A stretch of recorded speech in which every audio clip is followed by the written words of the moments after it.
Well, good afternoon, everyone. I believe everyone is here to join us for a webinar related to rural teacher education initiatives. It's my pleasure to introduce our keynote speaker and an expert in rural education, Dr. Doug Gagnon. Dr. Gagnon is a senior researcher at Marzano Research, and among the many projects that he manages, he leads a cross-regional education laboratory project called Rural Education Working Group. That working group addresses concerns about rural education all across the nation. Prior to coming to Marzano Research, Dr. Gagnon was a policy researcher at the University of New Hampshire's Casey School of Public Policy, and in his work there, he focused on education policy related to equity, rural schooling, teacher quality, and trends in student discipline. He's also the author of numerous manuscripts, including one that's particularly relevant for us here today, entitled State Policy Responses to Ensuring Excellent Educators in Rural Schools. So if you get on Google, I'm sure you can find that under Dr. Gagnon's name very quickly. Dr. Gagnon is a 10-year veteran of classroom teaching, a curriculum expert, and an expert in assessment.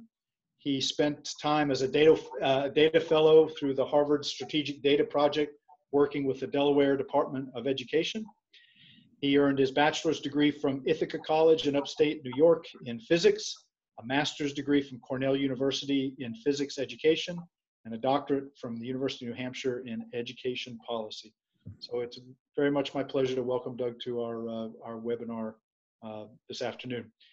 Before we get started, for those of you in the audience, if you have a question that you'd like to place to Dr. Gagnon, you're welcome to use the chat feature at the bottom of the box. We'll have a presentation of about 45 minutes in length, followed by 15 minutes for follow-up questions. So with that, I'll turn it over to you, Dr. Gagnon, and thank you for being here. Thanks, Professor Hammond. I appreciate that. And thanks for having me. Thanks so much for everybody that's virtually here. So let me share my screen.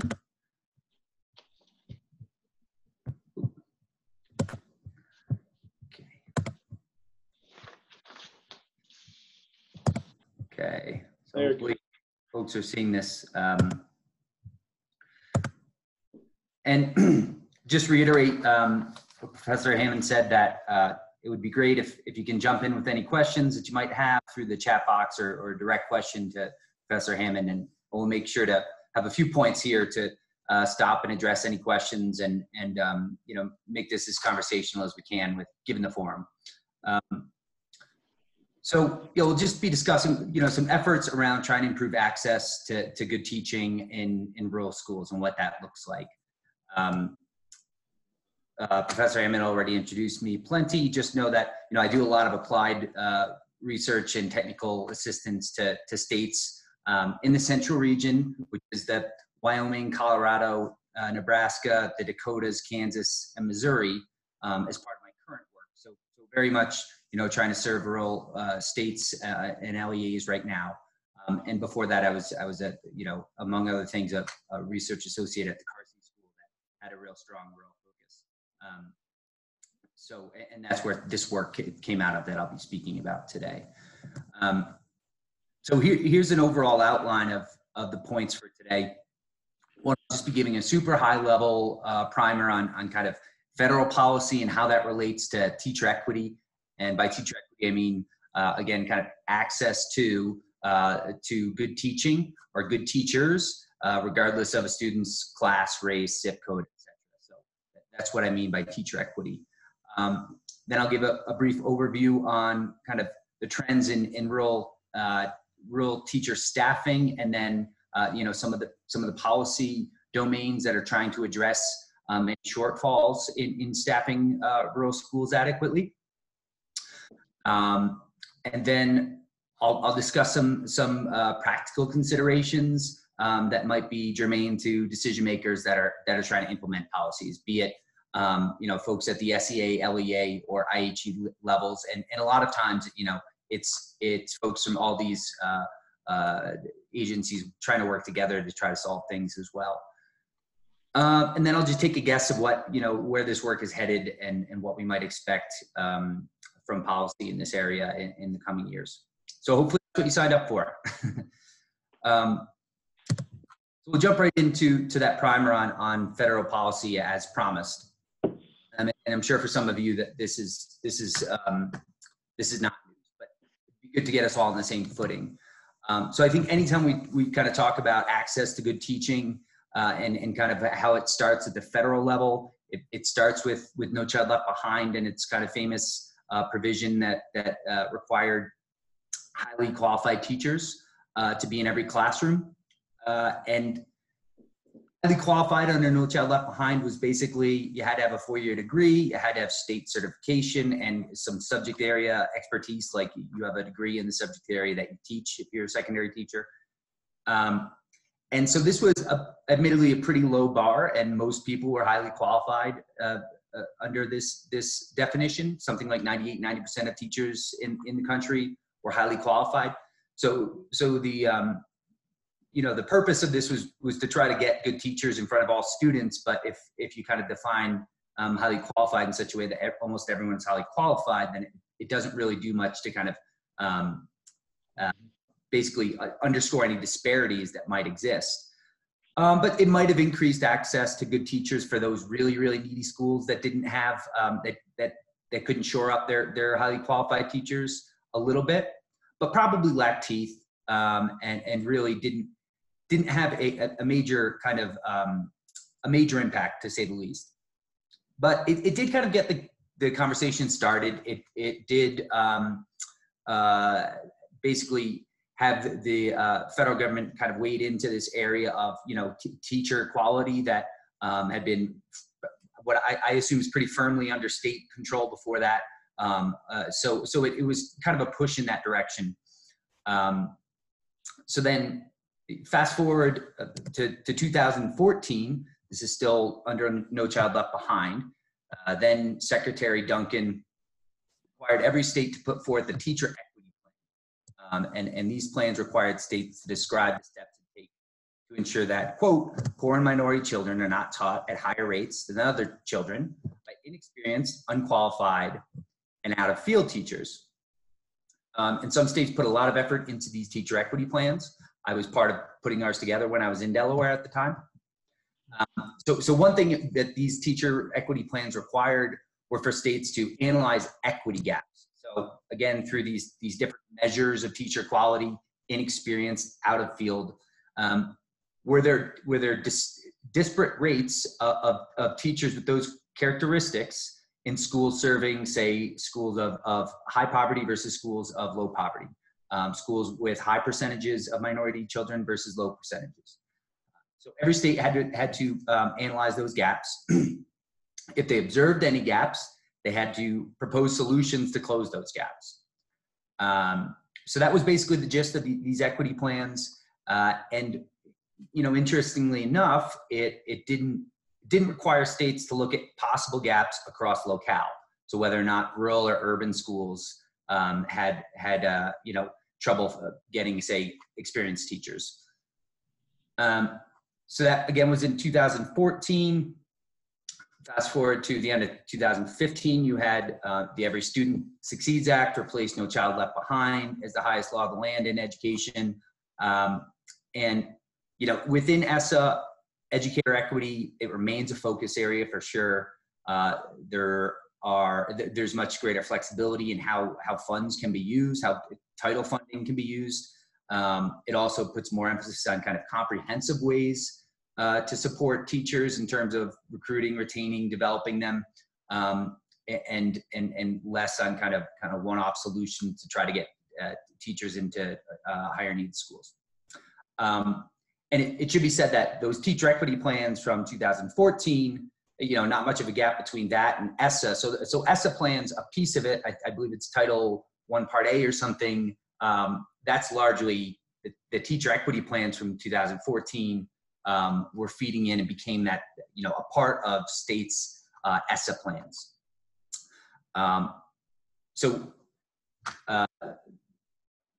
so essentially, it's now a bigger piece. Over the past 20 years, it's become a bigger piece of, say, the kind of the federal push towards trying to prompt states to take a look at whether or not every student has good teachers in front of them. And if they don't, what are you going to do about it?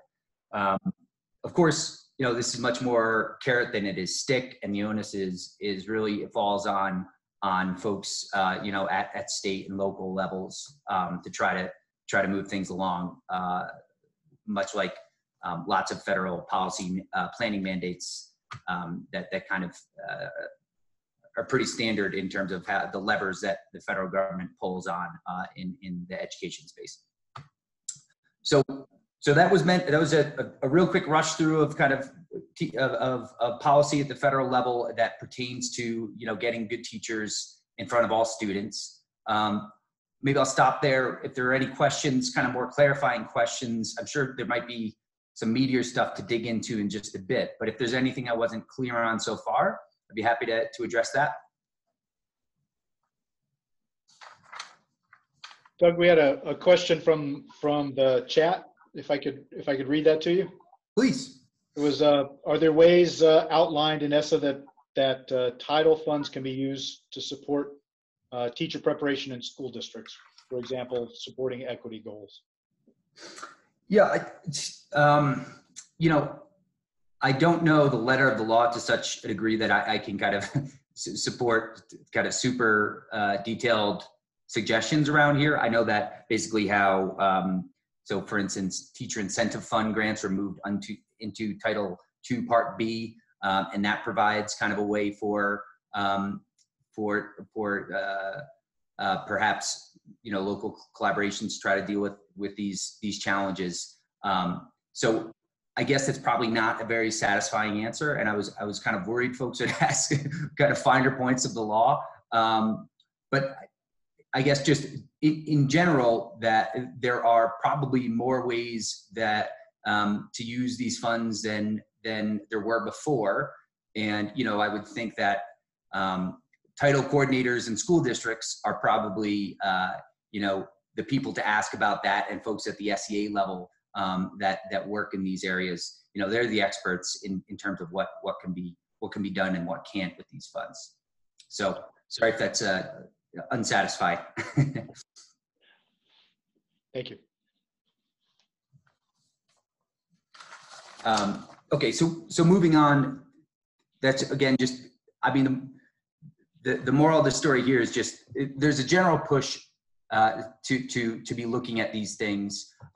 It should also be said that during this time period, it coincides with kind of a robust empirical literature that evolved that basically confirmed what a lot of people already knew, that teachers are extremely important in improving student outcomes, probably the most important school level factor, and that access to them wasn't equal, right? So they're kind of this policy push moving side by side with research that's showing that it matters, right?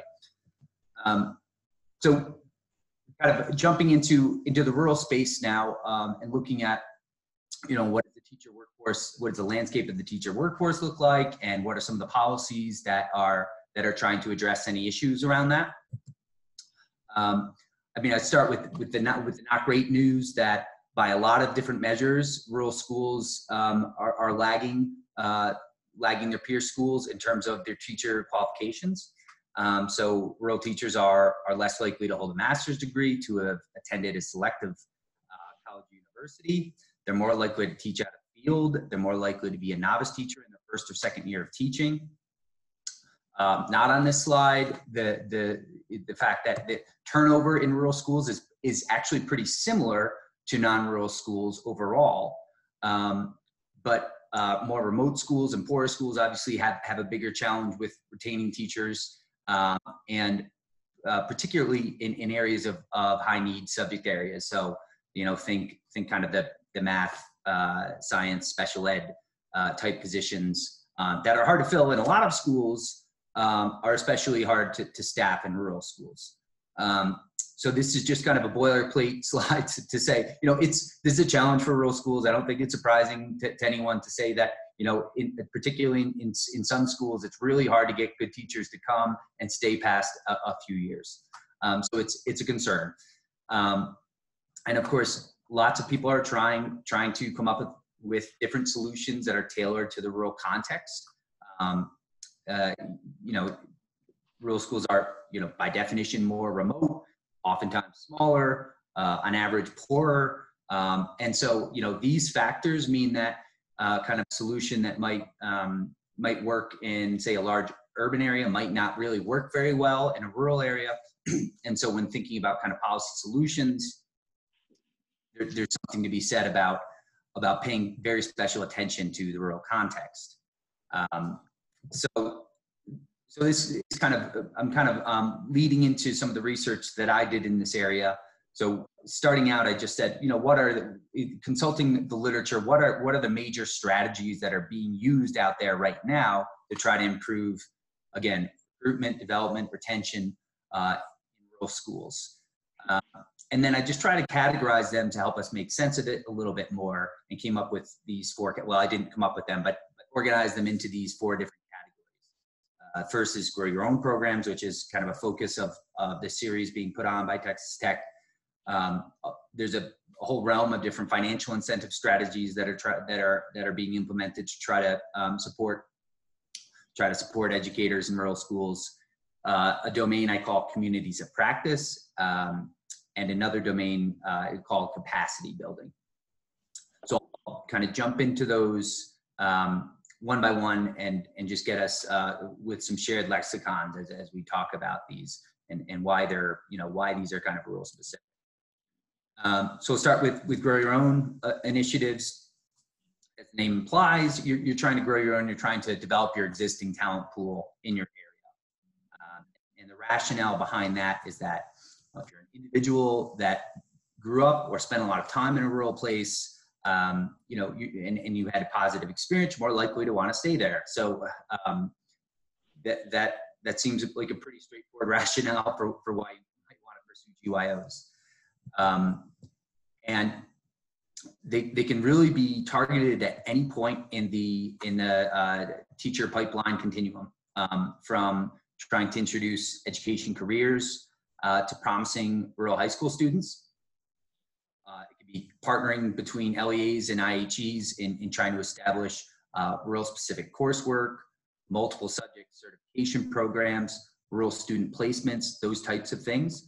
And basically, these are aspects of pre-service training that allow teachers to be better prepared to enter rural places, and also be more attractive to rural places, particularly that multiple subject certification program. And I know that a number of you completed kind of a pre-webinar questionnaire, and thanks for doing that. And one thing that came out of that I know there's a bunch of folks in the IHE world that are at varying spots of trying to do this right now. Some folks, it seems like, have been trying to partner with districts for a while. Some folks are just beginning it this year. Some folks haven't done it yet. And I think that's probably pretty representative of what's happening, across the country in terms of, I think this is an area that people in teacher preparation are just starting to really consider with some true intention, and that I think it takes a lot of work. It takes a lot of time to develop these partnerships. It can be much easier to go to the school down the street to do student teaching placements, for instance. So it does seem like it's kind of a bit of a labor of love to get these things started and get these partnerships going. But there might be tremendous fruit from it in the long run. So that's another kind of subset of grow your own is thinking about the pre-service point of entry, and then you can also target the professional end of things as well. So it could be trying to retrain professionals. It could be service-oriented people like ex-military. It could be people that are currently in schools like paras, and trying to think about ways to up-credential them to get into classrooms. And I know that a number of states have paraprofessional to classroom type programs right now that they support. Excuse me.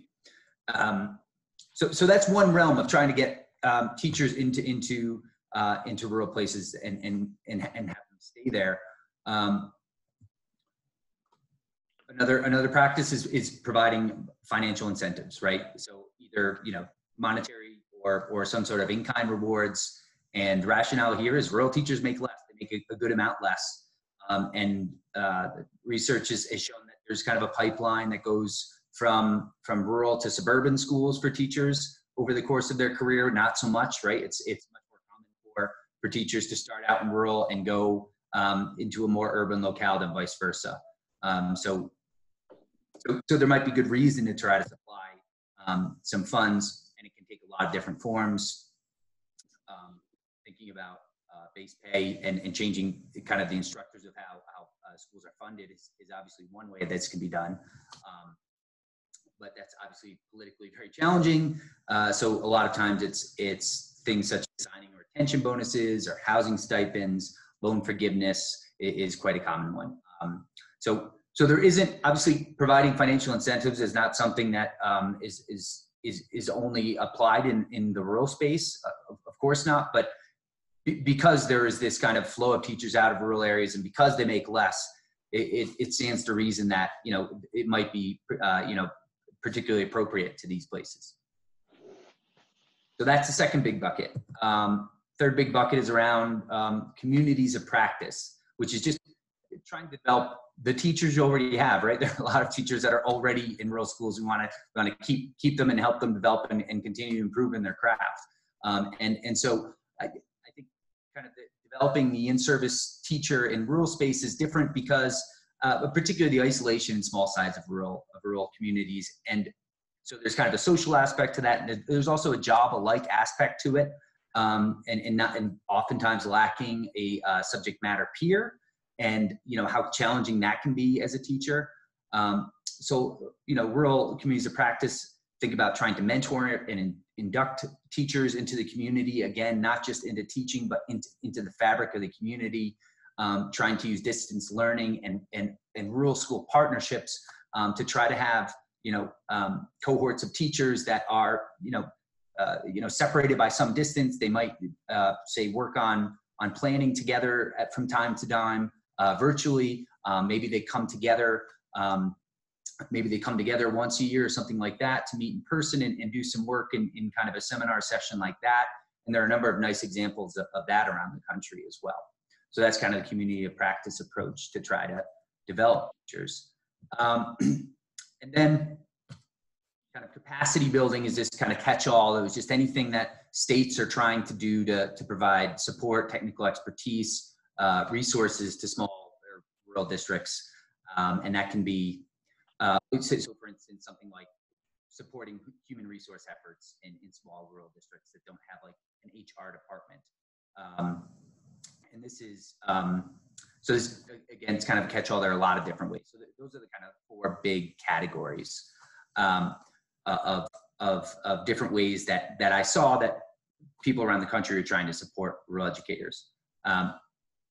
So maybe before I jump into this, kind of segues into some research that I did. Doug, are there any other questions kind of around these four big domains of supporting teachers in rural schools? There's nothing currently in the chat unless somebody wants to put a question in there. I wonder while we wait for that, if that happens, are there some particularly effective examples of grow your own or financial incentives that you know of across the states that you work in?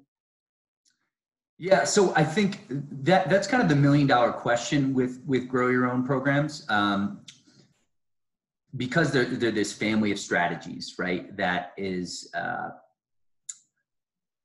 pretty idiosyncratic to the context in which they're being implemented. It's really hard to talk about effectiveness. So a lot of times, we did presented on a webinar back in March. We had a couple folks from our region that had some really nice kind of promising type of evidence around their programs. One is like the Colorado Cadets program that looks at trying to introduce introduced, and I believe it started in South Carolina. The Cadets program is larger than that, but basically it's trying to introduce students, secondary students, to education careers to see if they might, it's something they might be into. So there's like a capstone course for their senior year. And then I believe they get college credit for that. That college credit can be transferred to any state college in Colorado. So there are a bunch of nice aspects to it that allow students in these rural schools, and this isn't just rural actually, to be introduced to education and then to get kind of a leg up on higher ed by getting some transferable credits into education. But again, I mean, the numbers are just really low, and so it's really tough to say like this is something that works or doesn't work. I think that there's probably connecting themes between these programs that seem to work. Like they probably are established, they've been around a while, they have community buy-in, they have buy-in from IHEs, and the SCA level. I mean, it really takes. I mean, you think about a program like that, right? It takes folks at the colleges and universities to buy in. It takes the coursework. It takes at the secondary level, and it takes a teacher that's qualified to teach this education course. It allowed that there might be state policy in the way of something like this that might have to be changed. So it's really comprehensive. And so to export that and say the cadet program works. Well, I mean, in Texas, there might be other challenges that might make it a little harder, right? You have, I mean, it's much larger. There are more IHEs to deal with. There's varying degrees of local control as you go state to state. So, I think the theme here with my answers to questions is probably they're unsatisfying. But I think that, as one looks around, they can kind of find programs that seem to show positive effects in that program, or at least anecdotally positive, and they'll have to use their best judgment whether or not it can be exported to their context, I think. No simple answers. Sorry.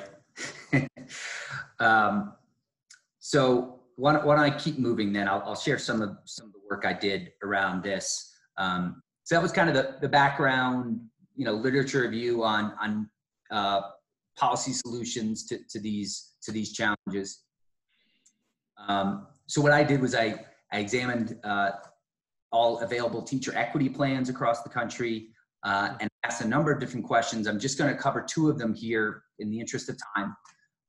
But first, I just wanted to know, were states curious, or did they have the capacity to look at whether or not there were gaps in access to excellent teachers, defined by however they defined it, between rural and non-rural places? Again, I mentioned as part of this teacher equity plan, states had to examine whether or not there's gaps across lines of poverty and racial composition, but not across rural, non-rural, even though the research shows that, rural schools don't always stack up so well in that realm. So that was the first question. Just did states analyze their data around this? And two was, do they have rural specific strategies proposed in these plans? These plans are meant to be, comprehensive document describing what the state is doing around this entire space of trying to improve recruitment, development, and retention of educators in places that have trouble doing so. And so, I was curious, just is this being done in the rural space? We know that these solutions should look quite different in rural places than urban places many times. So do they talk about them? So those are a couple questions I had in this policy scan. I won't go through the kind of the caveats and the methodological decisions I made. Feel free to read the paper and ask questions if you have them. But again, in the interest of time, just kind of jump to the results basically.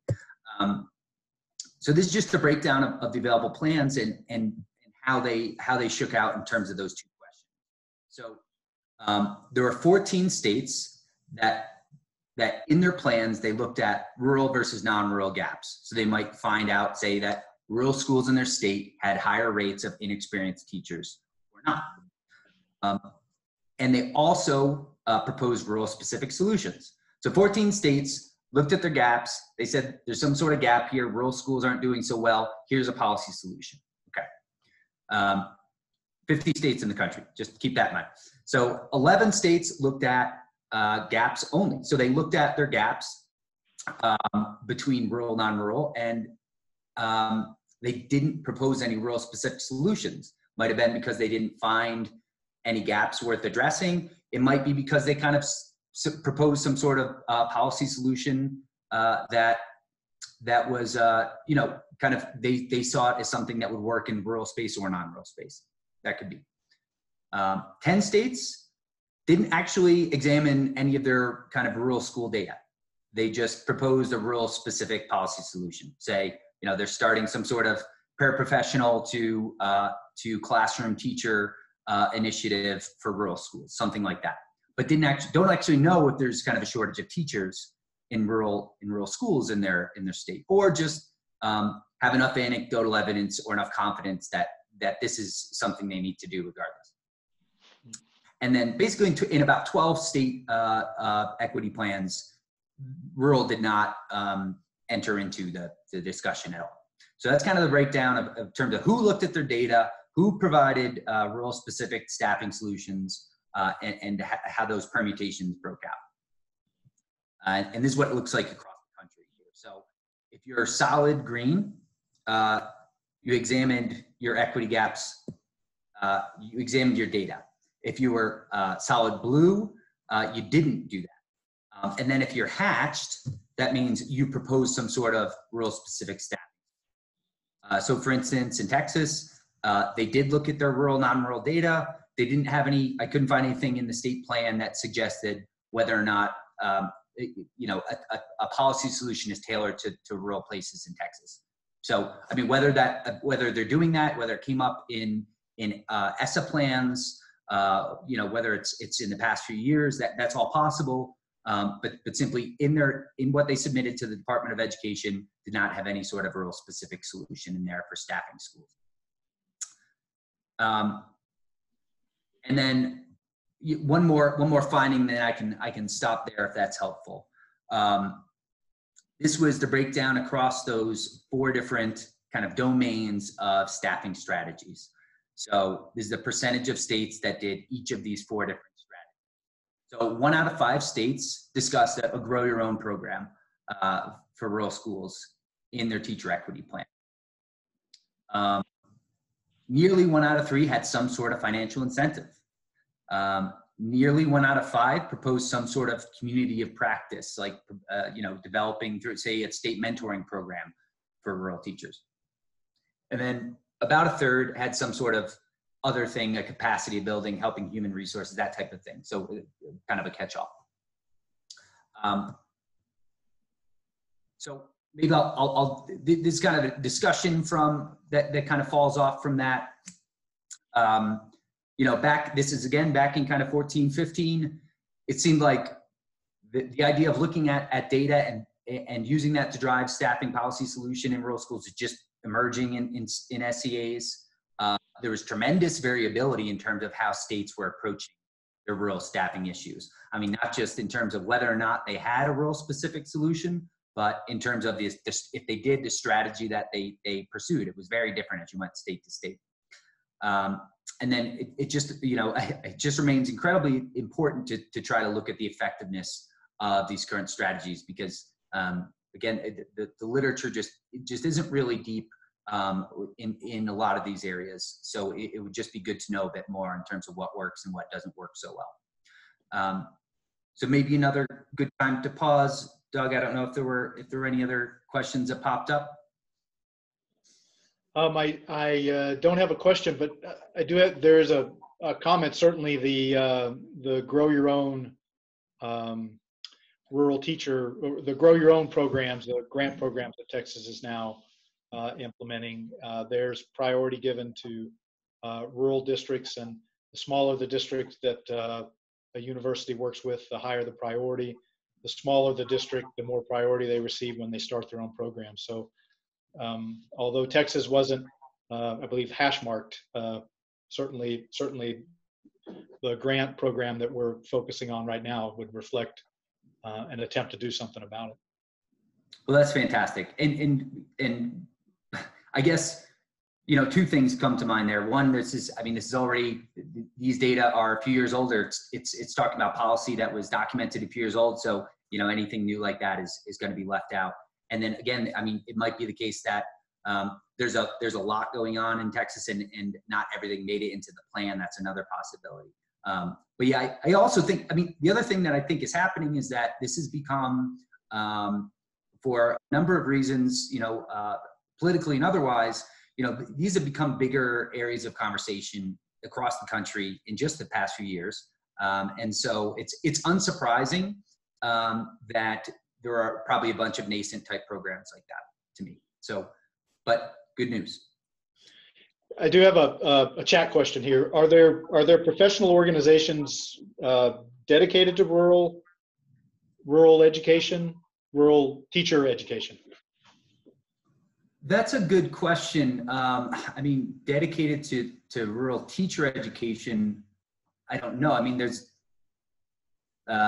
you know, National Rural Education Association is, you know, that's an organization that has really wide membership. So their upcoming conferences in October in Louisville, and that will draw people that are, you know, researchers like myself, a lot of people from IHEs, a lot of local people as well as state administrators. I mean, it's one of the I'd say, you know, more diversely attended conferences that I've been to. So, you know, that's certainly a place where you could go and you could hear about what's going on with programs like these, and in trying to kind of develop teachers for rural schools specifically. But yeah, I guess I don't know if there's kind of a, you know, Rural Teachers Association type of organization or something. It might just be kind of outside of my operating space. Okay, no other question. Okay, so we'll there we go. Questions. Okay, we'll move on. So here's just some kind of practical considerations. I believe most people on the line are more from the higher ed space. Some of these considerations would probably make a lot of sense or are germane. Others might not be, but you know, this is meant to be kind of high level. So hopefully it just take something from it. But basically, I just thought about, you know, what is being done in the policy space to try to improve teacher staffing, and trying to think about, you know, what we know so far, what works, and what is common sense in these areas, and kind of come up with some more practical things to consider. And this kind of comes back to my response to Professor Hammond's question from earlier. But you know, in growing your own programs, it seems like there's great diversity in what these programs look like, and that the exciting ones are pretty creative ones.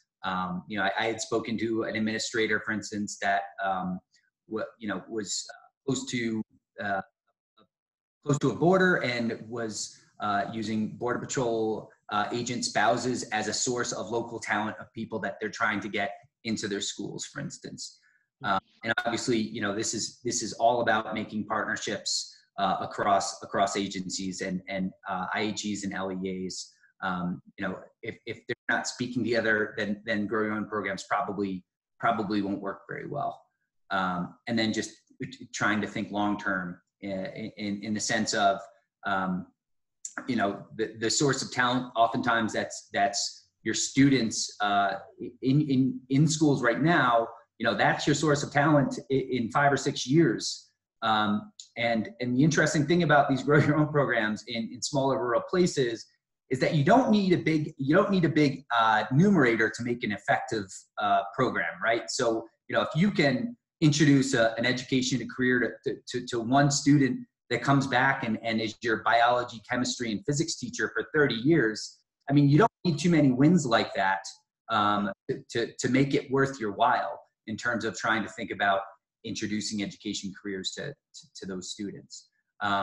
So again, I mean, I'm sure if you spend some time online and just looking at, you know, examples of growing your own programs, I mean, they're incredibly numerous. you can really spend a lot of time looking into them and seeing the similarities and differences and thinking for yourself what works and what might not work in your context. We support a few different partners in using financial incentives to try to improve teacher recruitment and retention in rural schools. So it's something I'm pretty interested in. Just some considerations for that. I know that even if even if it's something along the lines of a scholarship, like so for instance, I know some partners that have a stipend that they award to pre-service teachers to student teach in rural places, and they have to apply to rural schools once they graduate in order to not have to repay the stipend. That's one type of incentive that IHEs might be using. Anyway, just kind of broader points about using incentives and kind of what I've seen them succeed and maybe not succeed. A lot of it kind of comes down to buy-in and providing a really strong rationale. Anytime money comes into the mix, it can be as divisive as it is, in incentivizing. And so if folks aren't on board, if teachers aren't bought in, if they don't see kind of why this is important for the school and for the students, and it has some sort of deleterious effect on morale, financial incentives can do a lot of damage, right? So it seems like it's really important if folks are thinking about an incentive program to really spend your time letting folks know what it is, how it works, why it's important. Can't emphasize that enough. And then, the other thing though is this is a carrot and it's important to just know, to be honest with yourselves that this is a carrot and it's an incentive and it's external incentive. So, this is, it's meant to make someone do something that they wouldn't do otherwise. So, what does that mean? Well, we know from psychological research that loss aversion is more powerful than possible gains, right? So if you offer someone $1,000, if you give someone $1,000 right now and you say, I'll take it away from you at the end of the year if you don't do X, Y, or Z, it's much more motivating than saying, if you do X, Y, and Z by the end of the year, I'll give you $1,000. So we're seeing a lot of, and a lot of incentive programs are already structured like this, but it favors, say, again, giving some sort of, say loan forgiveness or something that is good as long as they stay on, versus a sign-on bonus, which doesn't have that. It's proven itself time and time again that it's not as powerful a motivator. And the other thing is, incentives can be diluted to the point where they aren't very incentivizing. And so if you take a look at, if you're given $10,000 and you have 10 teachers, if you spread that money evenly and provide $1,000 to each teacher if they do X, Y, and Z, it might have a much less motivating effect than giving, say, $10,000 to one teacher.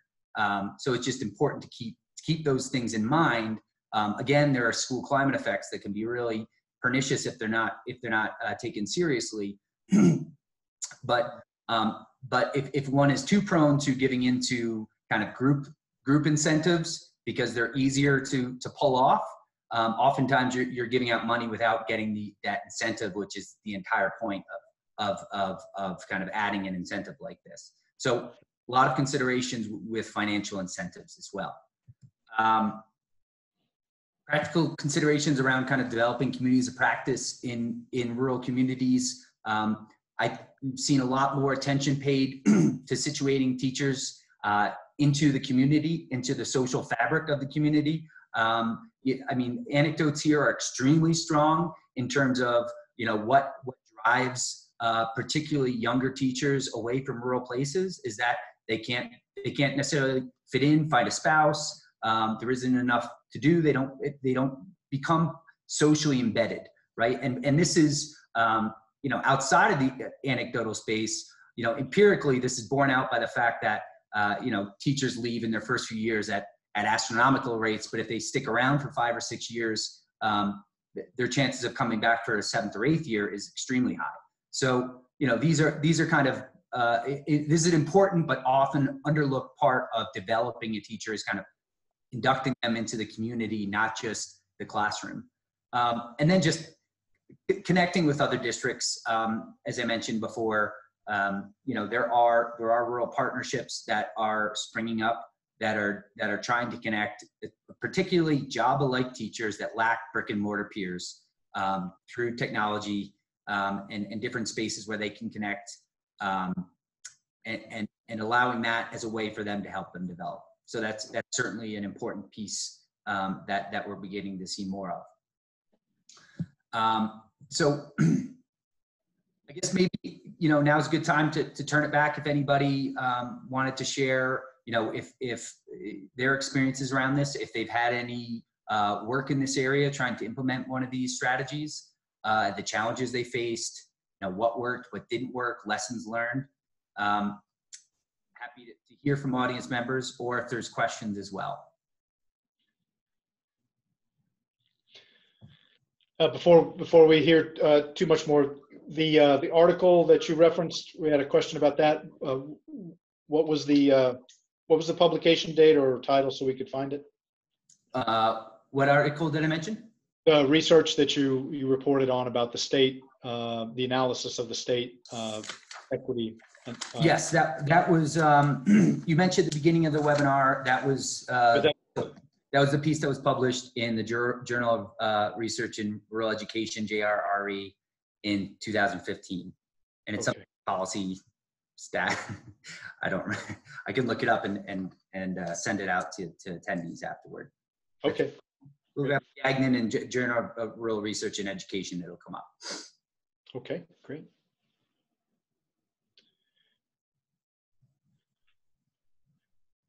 So without too much shame, I'll plug our next session because it fits very nicely into these questions. We're going to have a panel members from 3 different institutions around the state: West Texas A&M at College Station, and Stephen F. Austin join us about the program that they are implementing for the first time this year for the Grow Your Own grant here in Texas. Awesome. I'll be sure to tune in myself, and they'll be able to lead us through this discussion then. So with that, maybe I'll close just a brief kind of look ahead.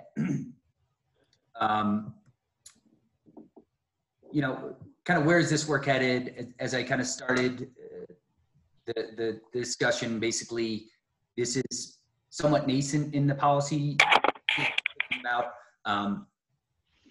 about trying to have a push from the federal government to have access to high quality educators, and what's going to be done about that in future years. So, I think there's going to be greater and greater focus on the underlying inequities. A lot of these solutions are kind of workarounds to the fact that there are schools that are underfunded, right? And can't pay their teachers enough and can't provide them with rich enough working conditions that would bring them there.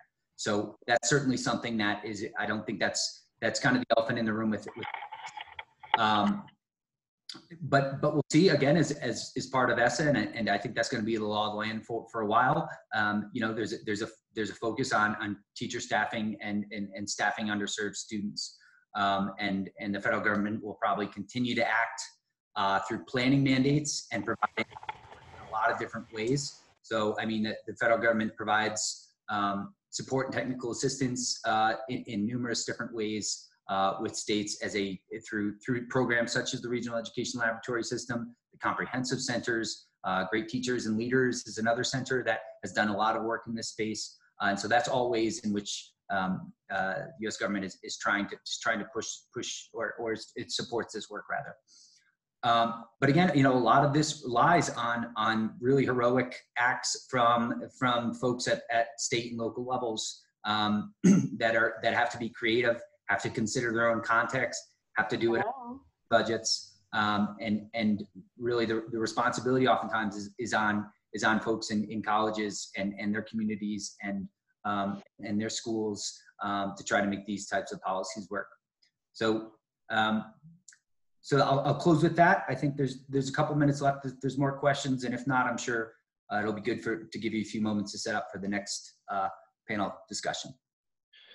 We did have a question here. It says, and this may be outside of the states with whom you work here, but it says, does the state of Texas allow clinical teachers to receive a stipends linked to the student teaching practicum?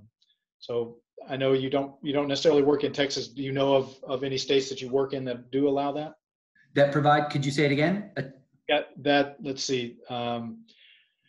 That allows the clinical teacher, I guess the cooperating teacher, to receive a stipend linked to the student teaching practicum.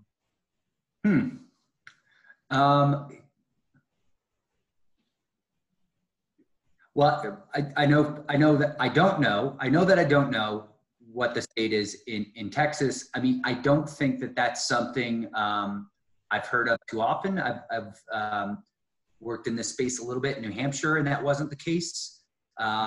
And I know in the programs that I support in Colorado, that's not the case. So that's certainly a novel idea, and I'm not sure how common it is. It seems like it's been viewed as kind of a responsibility of the profession to some degree until this point. So I guess I'm not very familiar with it. Mm-hmm. Okay.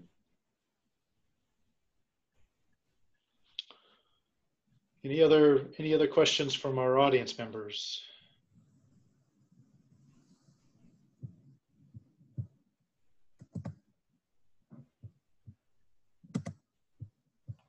Okay, I think that was good wait time. I'm not sure. Go ahead. Go ahead, Doug. Well, that's all I had. I'm just popping my my references up here, and I can share anything with folks if they had questions that popped up later. And then just there's even more. Just thank you. Feel free to email me if something comes up later. Happy to go into detail on any of this.